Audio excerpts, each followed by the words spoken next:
ശബരിമല തീർത്ഥാടകർ പമ്പാ നദിയിൽ വസ്ത്രങ്ങൾ വലിച്ചെറിയുന്നില്ല എന്ന് ദേവസ്വം ബോർഡ് ഉറപ്പാക്കണമെന്ന് ഹൈക്കോടതി. ആവശ്യമായ നടപടികൾ സ്വീകരിക്കാൻ തിരുവിതാംകൂർ ദേവസ്വം ബോർഡിന് ഹൈക്കോടതി നിർദ്ദേശം നൽകിയിട്ടുണ്ട്. ഇതുമായി ബന്ധപ്പെട്ട് സ്വമേധയാ എടുത്ത ഹർജിയിലെ തുടർ നടപടികൾ ഹൈക്കോടതി അവസാനിപ്പിച്ചു.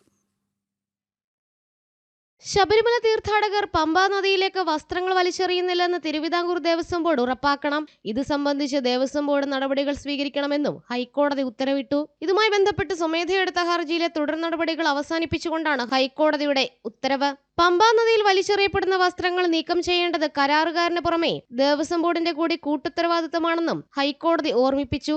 മലിനീകരണ നിയന്ത്രണ ബോർഡ്, ശുചിത്വ മിഷൻ ഉദ്യോഗസ്ഥർ തുടങ്ങിയവർ പരിശോധന നടത്തണം. അടുത്ത തീർത്ഥാടനകാല സീസൺ ആരംഭിക്കുന്നതിന് മുൻപ് പമ്പാ നദി പുനരുജ്ജീവിപ്പിക്കാനുള്ള നടപടികൾ ദേവസ്വം ബോർഡ് സ്വീകരിക്കണമെന്നും ഹൈക്കോടതി ഉത്തരവിട്ടു.